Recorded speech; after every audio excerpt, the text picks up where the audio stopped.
And so I looked at him and said, words to live by. You should have no other gods but me. That's La ilaha illallah. Put nothing before God. Right? That's what Ibrahim said. Inna salati wa nusuki wa mahyaya wa mamati lillah. My prayer, my ritual, my life and my death are all for God. Always use God's name respectfully. The Quran says don't use God's name in vain. Keep God's day special. Right? We believe every day is God's day. I mean, it's not just Sunday, but Jum'ah has a special relationship to us, and these days also. Respect and obey mom and dad. Birr al-walidain. وَوَصَّيْنَا الْإِنسَانَ بِوَالِدَيْهِ. And we told human beings to respect their parents. Do not murder. لَا تَقْتُلُوا نَفْسًا. Quran says don't take a soul without any just right. Do not take another wife or husband. Do not take another's wife or husband. لَا تَزْنُوا. Don't fornicate or commit adultery. Quran. Do not take what belongs to another. Do not tell a lie.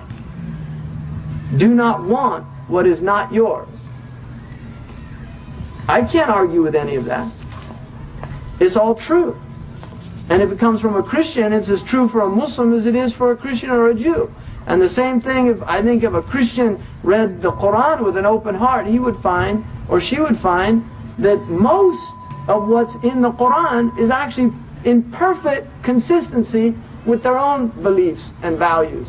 And the same for a Jew and even a Buddhist or even many secular humanists, which is what clearly points out that this is for the post-secular West, it's an interesting book for them to consider because it honors science, it honors enlightenment, it honors knowledge. We don't believe in the tree of knowledge being evil. Don't go near the tree of knowledge. No, we believe that the tree of knowledge is what you should pursue and you should eat from its fruit. So the third cause of difference is difference amongst the foundational principles within one religion. So you get Catholic, Protestant, Sunni, Shia. And he says, the difference between Revelations, he said, is like people all headed towards the east. But some of them are headed due east, and other ones are headed southeast or northeast. Those are the different religions. They're all headed towards the same direction. They want salvation, they want truth.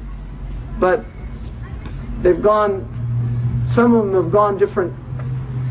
And he said those who have different usul, he said these are like people traveling in the same direction, but some have gone, they're on the side of the road, and there's thorn bushes, if it's not sound what they're doing. And then the fourth difference are those differences within the rightly guided group.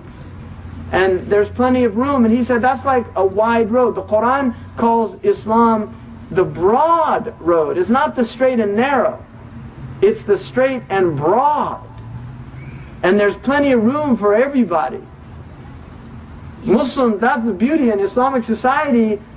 You're traveling and the Jew's on the same road with you. Right? Because you believe he's trying to get to God as well. And the Christian and anybody else that believes in God and is trying to please God.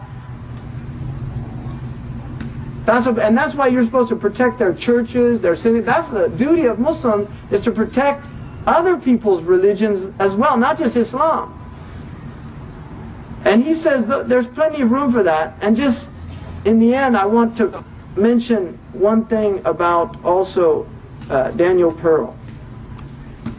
Now, I would like all of you just know that Allah can heal the heart of his wife and his family. And the interesting thing is that after 9/11, when they interviewed a lot of these people who lost their family members, they weren't saying what a lot of people in America were saying, let's go nuke them all. They were saying, a lot of them actually came out opposed to the bombing of Afghanistan. That wasn't reported widely in the news because these are people who they lost their relatives to the same type of indiscriminate violence. Because anybody that understands the nature of collateral damage, Timothy McVeigh called the people who died in the bombing of the federal building in Oklahoma collateral damage. That was the word that he used, and he was taught that word when he was in the army. That's what he called them, collateral damage. And innocent people dying, I don't know how you call that collateral damage. It's whoever thought of that word is collaterally damaged.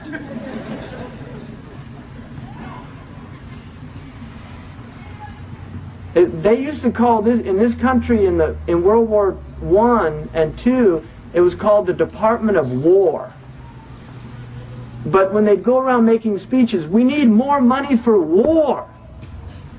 It just didn't ring in people's ears. So they said, let's call it the Department of Defense. Nobody can, even pacifists would agree that you should defend yourself. So this is called euphemisms. He kicked the bucket.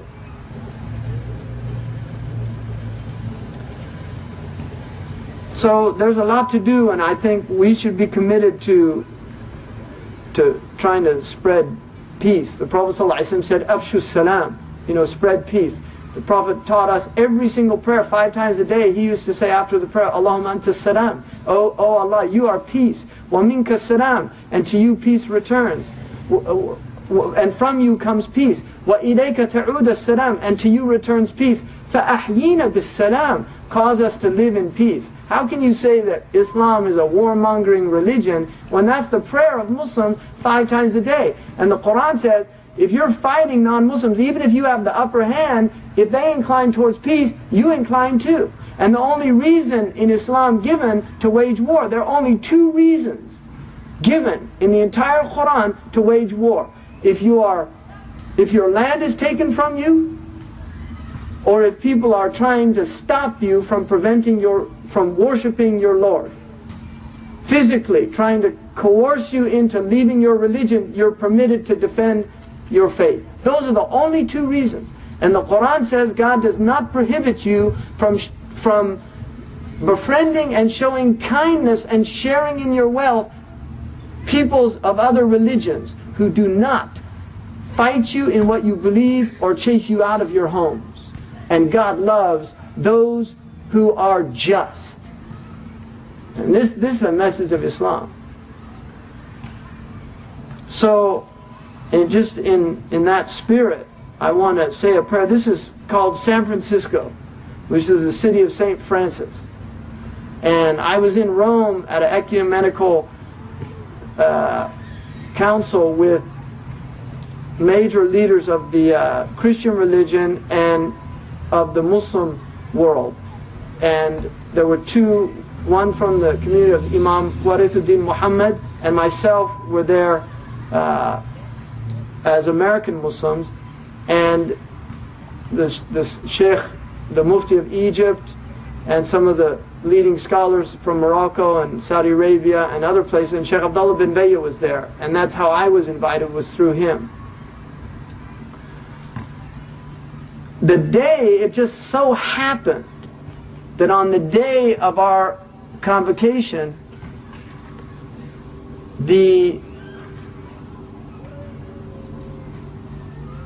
was their festival of St. Francis Assisi, And a lot of people don't know this, but the Franciscans actually, it is recorded in their tradition that he ended the Crusades. That's actually the belief of the Franciscan order, that he ended the Crusades against the Muslims. And the reason is because he went to the Pope and asked for a papal dispensation to allow people to make pilgrimage to Assisi, to his church, as opposed to getting their indulgence through crusades. And the Pope permitted that, and St. Francis Assisi went on a crusade, the last crusade. He went on a crusade. and met with the Muslim scholars.